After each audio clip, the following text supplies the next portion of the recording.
अब खबर उत्तर प्रदेश के जनपद फिरोजाबाद से है, जहां लोक भवानी सेवा संस्था द्वारा बेटी जन्म जागृत पुरस्कार का 5वां आयोजन भार्गव पैलेस सुहाग नगर में मनाया गया। इसमें 370 बच्चियां उपस्थित रहीं। वहीं इनको सम्मानित करने का भी काम किया गया। वहीं हमारे संवाददाता ने की यह बात, क्या कुछ कहना था पदाधिकारियों का, आप स्वयं सुनिए। लोक भवानी संस्थान द्वारा भार्गव पैलेस के अंदर किस तरह का कार्यक्रम रखा गया है? आज लोक भवानी सेवा संस्थान द्वारा छोटी बच्चियाँ, उन बच्चियों का और उनकी माँओं का यहाँ पे हम लोग सम्मान कर रहे हैं जो जनवरी माह में पैदा हुई। एक्चुअली ये मुझे लगता है कि पूरे ज़िले में शायद एक अकेली ऐसी संस्था है जो जनवरी माह, वो तो एक बहाना है कि हमने जनवरी का माह लिया क्योंकि नववर्ष का आरंभ, अंग्रेजी नववर्ष का आरंभ माना जाता है। बाकी मुझे लगता है पूरे ज़िले में एक ऐसी संस्था है अकेली जो बच्चियों के पैदा होने पर उन बच्चियों का बहुत जल्दी सम्मान करना चाहती है, जिससे उनके परिवार वालों को एक विशेष अनुभव की अनुभूति हो, उनको लगे कि हमारे घर में एक कन्या रूपी रत्न पैदा हुआ है। ये केवल एक लड़की नहीं है, बल्कि ये एक ऐसी हमारे को ईश्वरीय वरदान है हमारे लिए, जो हमारे घर में ईश्वर ने स्वयं भेजा है। तो इस संस्था की एक पदाधिकारी होने पर मुझे भी बहुत गर्व है। मुझे बहुत खुशी है कि मैं इस तरह की संस्था की पदाधिकारी हूँ जो महिलाओं और बच्चियों के सम्मान की रक्षा के लिए निरंतर प्रयासरत है। इस संस्था के जितने पदाधिकारी हैं, अन्य पदाधिकारी भी, वो बहुत मेहनत करते हैं। वर्ष में एक ऐसा कार्यक्रम उन बच्चियों के लिए आयोजित किया जाता है जिससे कि वर्ष भर उनके घर वालों को अच्छा महसूस होता रहे।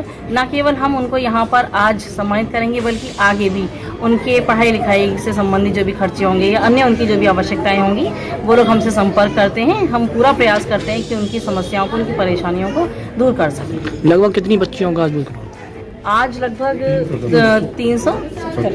लगभग 370 बच्चियों का यहाँ पर हम लोग सम्मान करने जा रहे हैं। और आप देखेंगे गोदी में माएँ बच्चियों को लेकर बैठी हुई हैं। कुछ बच्चियाँ तो बहुत छोटी हैं क्योंकि जनवरी माह में पैदा हुई हैं, अभी हम फरवरी में ही हैं, तो बहुत ही ज़्यादा न्यूबॉर्न बेबी हैं सभी। और इन बच्चियों का आज यहाँ पर सम्मान होगा। उनकी माता, उनके पिता भी आए हुए हैं। और मैं अपने इस मंच के माध्यम से और आपके चैनल के माध्यम से समस्त लोगों को ये जानकारी भी देना चाहती हूँ कि इस संस्था से जुड़ें, जिससे कि हम बेटियों के लिए आगे और अच्छा कार्य कर सकें। धन्यवाद। भवानी लोक सेवा संस्थान द्वारा किस तरह का कार्यक्रम रखा गया है? पहले तो मैं आपका स्वागत करती हूँ, सम्मान करती हूँ। एक भारतीय नागरिक होने के नाते, आप पत्रकार बंधु, हम लोगों की आप जो भी विचारधाराएं वो भेजते हैं समाज में, इसलिए आप बहुत बहुत आभार आपका। आज लोक सेवा भवानी संस्थान के माध्यम से एक बहुत सुंदर भव्य आयोजन, जो शिक्षा के लिए, हम लोगों के लिए, जिन लोगों में विचारधाराएं संकुचित हैं, जिन लोगों में छोटी मानसिकता है, उनके लिए एक बहुत भव्य 370 बेटियों का जो सम्मान आज हो रहा है, जिन्हें आज पुरस्कृत किया जाएगा, वो आप ये समझिए उसमें पूरे भारतवर्ष की बेटियां सम्मिलित हैं। उस भावना के साथ यहाँ पर चयनित करके 370 बेटियों का सम्मान किया जा रहा है। सबसे बड़ी बात मैं आप लोगों के माध्यम से समाज के लिए ये कहना चाहूँगी कि ये जो हम लोगों को हम बहू लाने की चेष्टा करते हैं, कहाँ से लाएंगे आप जब बेटी नहीं हो? तो बेटी का होना आज के युग में नहीं, परंपरागत तरीके से आप सतयुग से लेकर के कलयुग तक देखें, बेटियों का बहुत महत्व रहा है। उन्होंने हर क्षेत्र में काम किया है, धर्म में, विज्ञान में, साहित्य में। कोई ऐसा क्षेत्र नहीं है जिसमें बेटियां हमारी अग्रसारित न रही हों पूर्व से।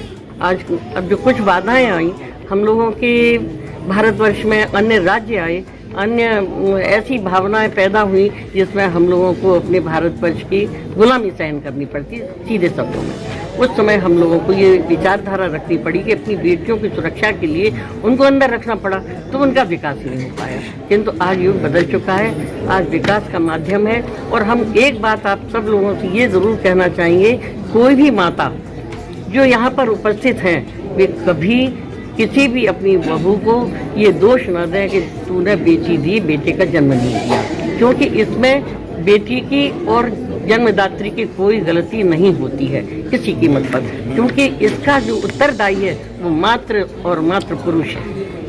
किसी का दोष नहीं होता है। और पुरुष को भी अगर मान लीजिए बेटी है तो उसने बुरा क्या किया है, पाप क्या किया है? संतान, आप ये मानकर चले कि हम संतानवान हैं, तो आप कहीं ये कहेंगे कि लड़का या लड़की?